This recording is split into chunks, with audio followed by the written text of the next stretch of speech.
passe? Eh bien, regardez ici un article qui m'est parvenu, qui a vraiment attaché celle que je vous ai parlé au début d'entrée de jeu de cette partie de vidéo-là.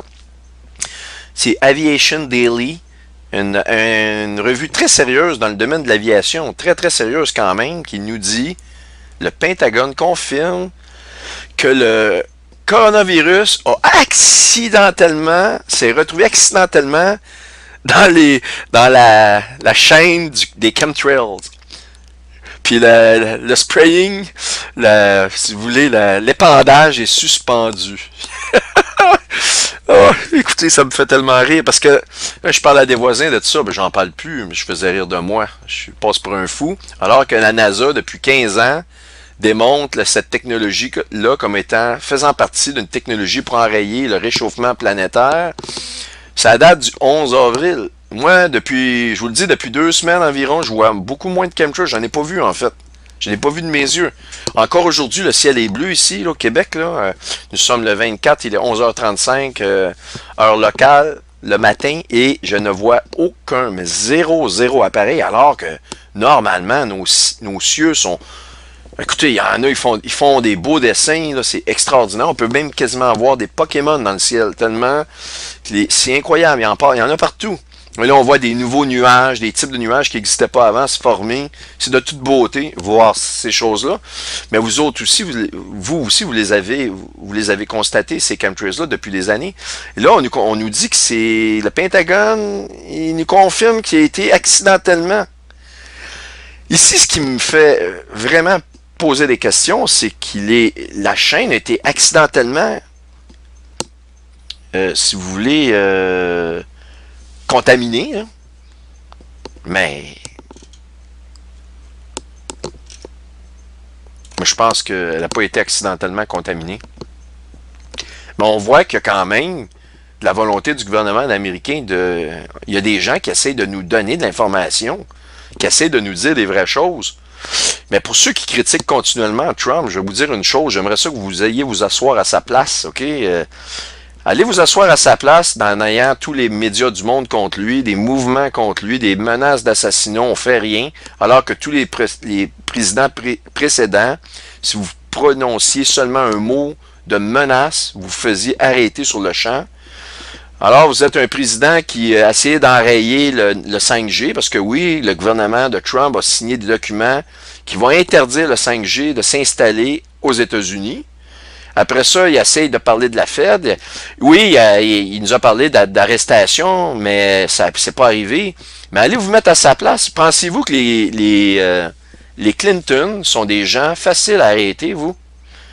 Allez vous mettre à sa place. Et là, la seule façon de le faire, c'est quasiment de mettre la loi martiale. Mais la loi martiale, ça implique des grands sacrifices. Et ils connaissent des choses que nous ne connaissons pas. Ce que je peux vous dire de Trump, je ne vous dis pas que c'est un enfant de cœur, loin de là. Mais je pense que le Seigneur peut choisir les personnes qu'il va utiliser. Le peuple juif a confirmé que la personne de Trump est le roi Cyrus, ou Darius le Mède et le Perse. Darius et Cyrus marchaient ensemble, sur une monnaie. Ils l'ont confirmé. Même si le peuple juif n'a pas accepté le Seigneur, il n'en demeure pas moins que c'est l'horloge de l'humanité. Et s'ils ont confirmé que cet homme-là est Cyrus, vous devriez, en tant que chrétien, vous dire, ben, j'accepte ce que la parole de Dieu dit et je me fie à ce que le Seigneur pense. Et qu'est-ce que le Seigneur nous dit de Cyrus? Qu'il est son oint. Il est oint par le Seigneur lui-même pour accomplir sa volonté. Vous n'êtes pas sans savoir que Trump a accompli, dans les moindres détails, une prophétie double de ce que le roi Cyrus a accompli pour les Juifs dans le passé. Alors, moi, je vous dirais d'être prudent lorsque vous attaquez, vous envoyez de l'information. Surtout, j'ai vu de l'information circuler contre Trump de gens qui proclament les mainstream médias, les médias de masse comme étant mensongers, et ils utilisent une nouvelle des médias de masse qui va faire paraître Trump comme un imbécile heureux. Tout à coup, les médias de masse deviennent utiles à ces personnes-là. Je veux dire, oui, les médias de masse, on peut les utiliser, il faut avoir du discernement. Si les médias nous mentent, ben il est évident que Trump, il aura pas, ils vont pas le faire ressortir d'une façon glorieuse. Et là, je suis pas en train de vous dire que c'est un enfant de cœur. Je vous dis pas que cet homme-là n'a pas fait des choses dures. Je pense que pour accomplir ce qu'il est en train d'accomplir, et la Bible nous dit, j'ai voulu guérir Babylone, mais elle n'a pas pu être guérie. Trump a amené les prophéties au poil que j'attendais, que la Bible nous parle. Grâce à lui, nous pouvons voir ces prophéties se réaliser. Nous savons que nous avons un Dieu qui s'en vient à grande vitesse. Si cet homme-là n'était pas arrivé, nous avions eu des Obama, on aurait su qu'on est dans les derniers jours, mais nous n'aurions pas l'accomplissement des prophéties. Donc cet homme-là aide les prophéties à s'accomplir. Alors j'aurais énormément de respect envers cet homme-là et énormément de prudence avant de parler contre cet homme-là. En fait, j'aurais des critiques à faire. Je vous le dis, c'est pas très pertinent actuellement de le faire, mais de montrer que cet homme-là accomplit les prophéties, je pense que ça, c'est pertinent. Je vous donne mon opinion. Vous en faites ce que vous voulez. De toute façon, je lis tout ce qui se fait sur alentour de Trump. Et je prends ce que je veux, je laisse ce que je veux, mais au bout de la ligne, ce qui est réel, c'est qu'il accomplit à la journée près la prophétie de ce que Cyrus et Darius ont accompli lorsqu'ils ont mis fin au règne de l'Empire Babylone sur les Juifs. Et ça, je vais vous en revenir parce que ça va faire partie de l'exposition du Code. Alors donc, cet article-là, ici, je vais la mettre dans le descriptif de cette vidéo-là. Eh bien, écoutez, c'est quelque chose de vraiment spécial. Alors, qui aurait cru qu'on nous aurait parlé de façon ouverte des chemtrails? Moi, je l'ai déjà démontré il y a une dizaine d'années lors de ma vidéo sur Planet X, que la NASA avait toute cette technologie-là. On voit les avions qui épandent un produit dans le ciel et qui, avec des satellites et des systèmes de détection, ils peuvent à ce moment-là briser, enrayer la quantité d'énergie solaire qui parviennent jusqu'à la surface de la Terre. Et ils ont des façons de vérifier à quel niveau ils coupent pour pouvoir couper la quantité d'énergie qu'ils veulent pour arriver à maintenir la température de la Terre d'une façon stable.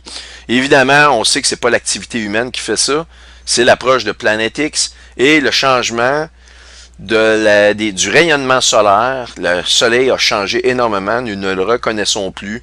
Et ce changement de rayonnement fait en sorte que nous avons les problèmes actuels sur cette planète. Donc l'influence de Planète X se fait déjà ressentir depuis plusieurs années, mais là maintenant, nous avons des changements climatiques, mais à un niveau que moi-même, j'ai de la misère à suivre. La quantité de volcans qui à ce moment rentre en éruption, les changements climatiques incroyables. Et moi, j'ai fait un modèle de l'orbite de Planète X et je soupçonne grandement c'est la seule solution qui explique tous les changements dans les cieux, les mouvements bizarres des fois que les gens nous rapportent sur la Lune, etc., etc. Les gens vont dire, ah, ben c'est l'axe de la Terre qui a changé. Ça ne peut pas être ça, c'est illogique, ça répond pas à toutes les questions. Et si l'axe de la Terre changeait de façon trop rapide, on aurait des mouvements de déplacement d'eau des océans qui engloutiraient des parties de continent complètes. Évidemment, on s'apercevrait que l'axe change, mais le changement des étoiles peut se faire d'une façon autrement que le changement de l'axe. Et oui, le changement de l'axe va arriver. La Bible nous le parle que ça va arriver.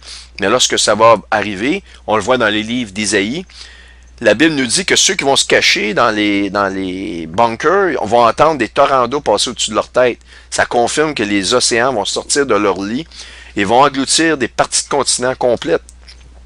Et il y a des gens qui vont faire une crise cardiaque à entendre les flots par la crainte et l'épouvantement que ça va créer chez ces gens-là qui ont voulu aller se cacher finalement dans des bases militaires souterraines.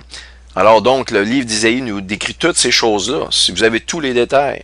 Mais j'ai fait un modèle qui démontre que l'orbite de la Terre n'est plus un cercle par rapport au Soleil comme le fut dans le passé, mais est rendu maintenant plus une ellipse décentrée.